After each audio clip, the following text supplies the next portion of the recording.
ವೀಕ್ಷಕರೇ ನಮಸ್ಕಾರಗಳು. ಈ ವಿಡಿಯೋದ ಮೇನ್ ಟಾಪಿಕ್ ಕಡೆಗೆ ಹೋಗೋದಕ್ಕಿಂತ ಮುಂಚಿತವಾಗಿ ನೀವು ಅಪ್ಪಟ ರೋಹಿತ್ ಶರ್ಮಾ ಹಾಗೂ ವಿರಾಟ್ ಕೊಹ್ಲಿ ಅವರ ಫ್ಯಾನ್ಸ್ ಆಗಿ ಕಂಡು ಬಂದಲ್ಲಿ ಈ ಕೂಡಲೇ ಈ ವಿಡಿಯೋಗೊಂದು ಲೈಕ್ನ ವ್ಯಕ್ತಪಡಿಸಿ. ಹೌದು ವೀಕ್ಷಕರೇ, ನೀವು ಮಾಡುವ ಕೇವಲ ಒಂದು ಪ್ರೀ ಲೈಕ್ಸ್ನಿಂದ ರೋಹಿತ್ ಶರ್ಮಾ ಹಾಗೂ ವಿರಾಟ್ ಕೊಹ್ಲಿ ಅವರಿಗೆ ಮೋಟಿವೇಶನ್ ಸಿಗಬಲ್ಲದು. ಇನ್ನು ವೀಕ್ಷಕರೇ, ಅದೇ ರೀತಿಯಾಗಿ ಪ್ರತಿಯೊಬ್ಬರು ಕೂಡ ಕಾಮೆಂಟ್ ಬಾಕ್ಸಲ್ಲಿ ವಿರಾಟ್ ಕೊಹ್ಲಿ ಹಾಗೂ ರೋಹಿತ್ ಶರ್ಮಾ ಎಂದು ಟೈಪ್ನ ಮಾಡಿ ನಿಮ್ಮ ಅತ್ಯಮೂಲ್ಯವಾದ ಕಾಮೆಂಟ್ಸ್ಗಳನ್ನು ತಿಳಿಸಿ. ಇನ್ನು ವೀಕ್ಷಕರೇ, ಈ ವಿಡಿಯೋದ ಮೇನ್ ಟಾಪಿಕ್ ಕಡೆಗೆ ಬರುವುದಾದರೆ ರೋಹಿತ್ ಶರ್ಮಾ ಅವರ ಆರ್ಭಟಕ್ಕೆ ಇಡೀ ವಿಶ್ವವೇ ದಂಗಾಗಿ ಹೋಗಿದೆ. ಹೌದು ವೀಕ್ಷಕರೇ, 300 ವರ್ಷದ ದಾಖಲೆ ಸಮೇತ ರೋಹಿತ್ ಶರ್ಮಾ ಅವರು ಮುರಿದು ಹಾಕಿದರು.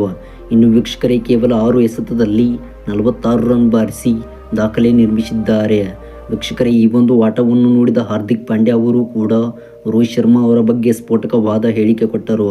ವೀಕ್ಷಕರೇ, ಹಾರ್ದಿಕ್ ಪಾಂಡ್ಯ ಅವರು ರೋಹಿತ್ ಶರ್ಮಾ ಅವರ ಬಗ್ಗೆ ಹೇಳಿದ್ದು ನೋಡಿ ಸರ್, ರೋಹಿತ್ ಶರ್ಮಾ ಅವರು ವಿದಾಯವನ್ನು ಹೇಳಿದರೂ ಕೂಡ ಈ ರೀತಿಯಾಗಿ ಆಟದಲ್ಲಿ ಅದ್ಭುತವಾದ ಪ್ರದರ್ಶನ ನೀಡುತ್ತಿದ್ದಾರೆ ಮತ್ತು ಇವರು ಇನ್ನು ಮುಂದೆ ಟೀಮ್ ಇಂಡಿಯಾ ತಂಡಕ್ಕೆ ಆಡಿದರೂ ಕೂಡ ಸಾಕಷ್ಟು ರನ್ಸ್ಗಳನ್ನು ಕಲೆ ಹಾಕಬಹುದು.